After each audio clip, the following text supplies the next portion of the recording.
With music, I found that I get very easily just on my computer and not much else, you know, a couple, you know, acoustic recording equipment, but basically like in my bedroom, I could create the equivalent of a film with music. You know, that's what I pretty much started to do. That's why like a lot of my songs are, you know, 7 to 12 minutes long. So I treat my songs like they're short films. You know, it's not just like a beat that like has stuff going over it and then it fades out. It's not just like it's not a beat. It's their songs. They have, you know, they have story arcs. They have twists and turns and resolves, and it can be completely abstract and surreal, but still have, you know, all the strings that take you from point A to point B to point C. That, you know, you feel like you're being carried somewhere. You know, you have the journey and the destination. It's not just like it's not just the destination, which is like a track for you to listen to. It's not supposed to be a passive experience, and that's something that I also find kind of not unfortunate, just like, you know, something I wish more people would think about when they make their music.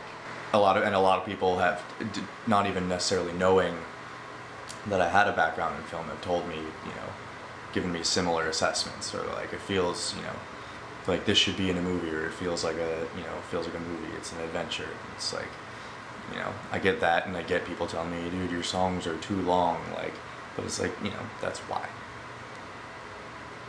Whatever, make long songs. Just try to live somewhere, dude. It's like, see the buildings that have the gray brick? Yeah. Those are all the new white kid buildings.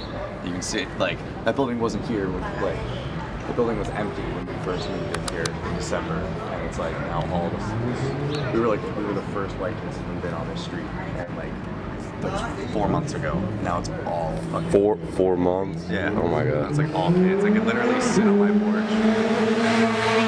Sit on my porch and watch this place get gentrified in real time.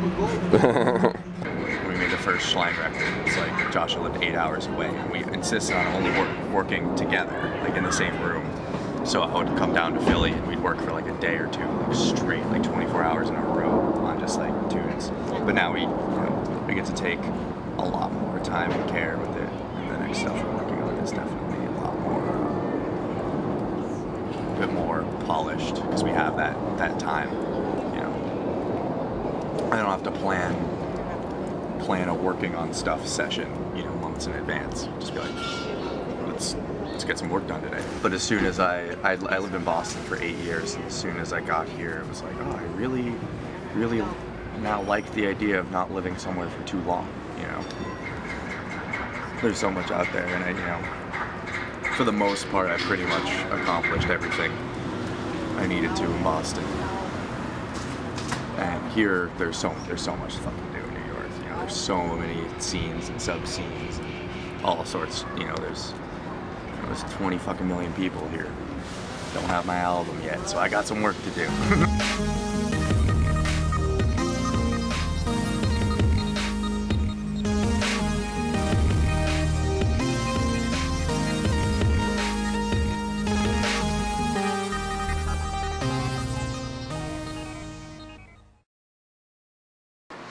People in the 60s would take psychedelics to make, you know, normal life, you know, more strange, but people in our generation take psychedelics to try and make the strange feel normal.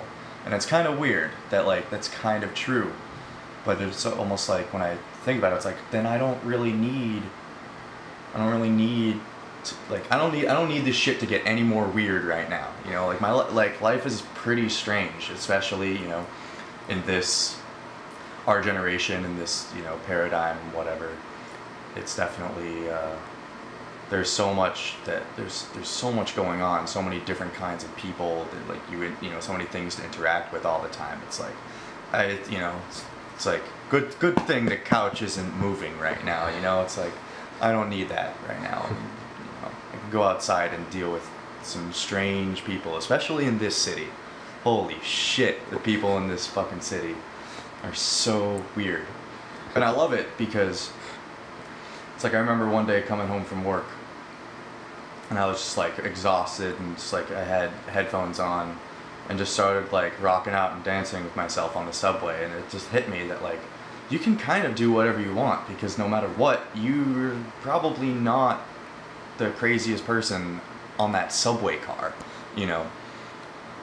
Like, I was like rocking out and dancing to myself, got a little too carried away, and I turn around and this, you know, this crazy guy with no arms is like up next to me, like you know, with two stumps dancing like this too.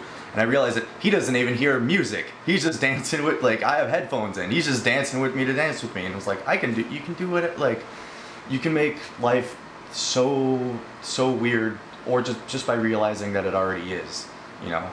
And people try and, like, you know, they get uncomfortable and they just like, no, I just want to sit here and, you know, play Flappy Bird. But it's like, they're like, you know, they want to sit, you know, in their room and play Flappy Bird, but then they get home and then they want to smoke and drink and, you know, do drugs to make, you know, have all these experiences. Like, you just missed out on so much because you were on your phone in the subway. Just like, look around, there's a whole bunch of psychedelic shit all around. It's just, you know, it's not made of pretty colors, but it's still, I would consider it psychedelic. It doesn't really take much to entertain and stimulate someone on Molly. And I feel like that's a pretty big problem, or a pervasive issue with the electronic music scene, especially in the, like, mainstream EDM. People should be able to go to shows all the time and not necessarily, by byproduct of that, be fucked up all the time. We put on a show a couple years ago called The Spectacle, and it was a zero tolerance, not so much zero tolerance, was basically just like no drugs, no alcohol, and it was awesome because we just put so much energy and time and effort into creating such a psychedelic environment that people were glad, that people were coming up to me like, I'm glad I wasn't tripping for this, because it would have just been too much.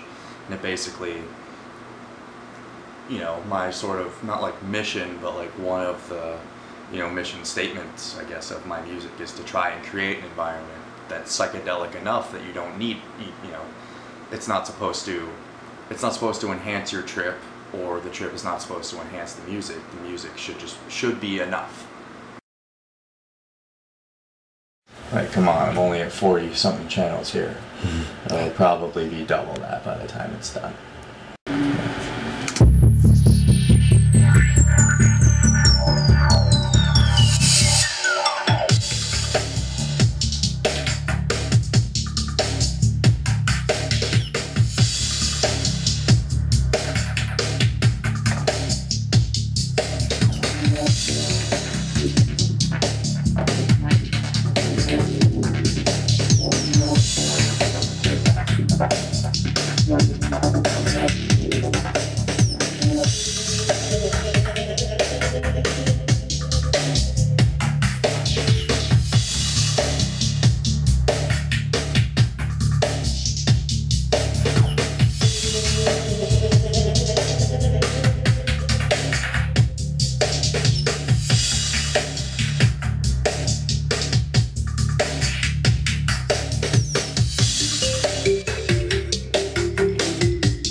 Rob, Supersillyus. I'll see you out in the field.